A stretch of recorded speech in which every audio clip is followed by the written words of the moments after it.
आज की क्लास का टॉपिक है आपका representation of complex number. Complex number को हम कैसे रिप्रेजेंट करते हैं। आप कॉम्प्लेक्स नंबर को, अगर कॉम्प्लेक्स नंबर नहीं हो, खाली नंबर हो, जो रियल नंबर होते हैं, उनको रिप्रेजेंट करने का तरीका आपको पता है। जैसे 2 है, इसको रिप्रेजेंट कैसे करते हैं हम? किसी लाइन के ऊपर रिप्रेजेंट करते हैं ना। ये आपकी कोई लाइन है, यहाँ पे पॉजिटिव वैल्यू आती है, यहाँ पे नेगेटिव वैल्यू आती है। जैसे 1 है, 2 है, तो आपका 2 यहाँ पे हो गया। -1 है, देयर इज -1 लिख लो, ये -1। तो रियल नंबर के लिए है, कॉम्प्लेक्स नंबर का रिप्रेजेंटेशन देखना है। अब कॉम्प्लेक्स नंबर आपका देखो, कॉम्प्लेक्स नंबर दो पार्ट से मिलकर बना, आपका रियल पार्ट से और एक इमेजिनरी पार्ट से। तो जाहिर सी बात है, इसमें आपकी 2 लाइंस तो होंगी। रियल पार्ट को रिप्रेजेंट करना आपको आता है, रियल पार्ट यहाँ पे रिप्रेजेंट हो जाता है, ठीक है। इसको आप बोल दो real line, real of Z, real part. Imaginary part के लिए हम एक परपेंडिकुलर लाइन ड्रॉ करते हैं, that is called imaginary of Z, ठीक है। ये आपका होता है ओरिजिन,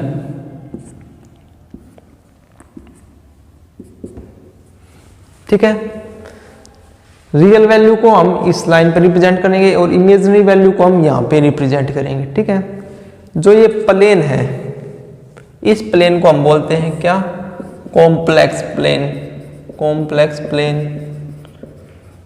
आर्गेंड प्लेन, या फिर 3 नाम इसके एक और है, गॉसियन प्लेन।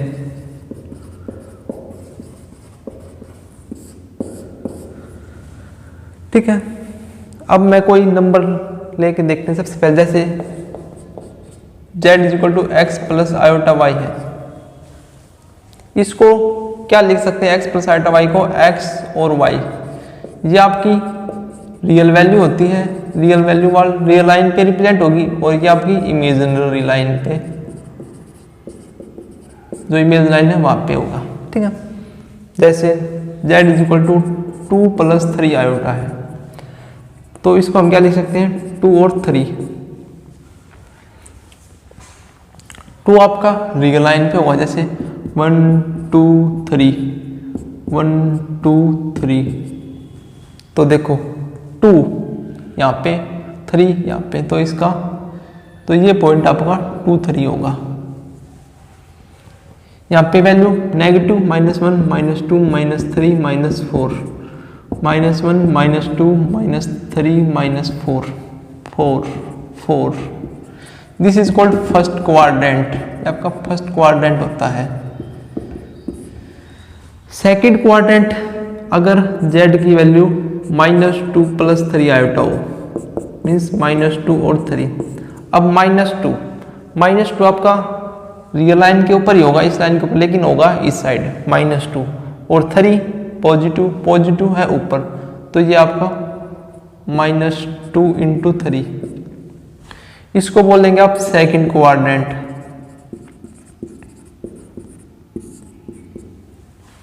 यहाँ पे थर्ड क्वाड्रेंट के लिए जैसे -2 -3 i, दोनों वैल्यू नेगेटिव है, -2 × -3, इसको हम ऐसे रिप्रेजेंट करते हैं। तो -2, x की वैल्यू -2, y की वैल्यू -3, तो ये वैल्यू आपकी -2 -3 होगी। और z की वैल्यू अगर बात करें 2 और 2 -3 i, 2 -3, ये वैल्यू आपकी, ये आपका थर्ड क्वाड्रेंट, ये आपका फोर्थ क्वाड्रेंट होगा।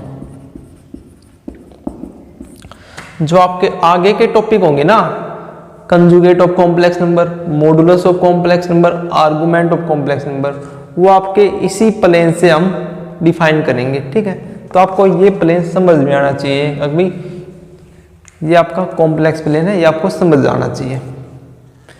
Representation of complex number. Complex number को एक बार दोबारा देख लो। अभी representation of complex number. Complex number आपका दो प्रकार का होता है, रियल पार्ट होता है, उसमें एक इमेजिनरी पार्ट होता है। जो रियल पार्ट होगा वो रियल लाइन पे आएगा, जो इमेजिनरी पार्ट है वो इमेजिनरी पार्ट पे आएगा। ये पूरा प्लेन मिलकर आपका कॉम्प्लेक्स प्लेन बनता है, आर्जेंट प्लेन बनता है और गॉसियन प्लेन बनता है। इसको ये प्लेन कहते हैं, ठीक है। कुछ भी कह सकते हैं आप इन तीनों में से। तो ये आपकी जैसे वैल्यूज हैं 2 + 3 आयोटा, इसको हम लिखेंगे 2 और 3, आयोटा नहीं लिखेंगे, ठीक है। आयोटा को स्किप करना है यहाँ पे, ठीक है। तो 2 और 3 अब हमको यहाँ पे सर्च करना है कि 2 और 3 कहाँ पे होगा। तो x की वैल्यू 2, y की वैल्यू 3। आप इसे आप ऐसे मान सकते हैं, आपकी x की वैल्यू है, ये y की वैल्यू है, ठीक है। इफ x + आयोटा y है तो ये लोकेट करने का तरीका है रिप्रेजेंटेशन ऑफ कॉम्प्लेक्स नंबर। यहीं से आपके अगले टॉपिक्स की क्लासेस शुरू होगी। आपको ये लोकेट करना अच्छे तरीके से आना चाहिए, ठीक है। फिर आपको आगे वाले टॉपिक और भी अच्छे तरीके से समझ में आ जाएंगे, ठीक है।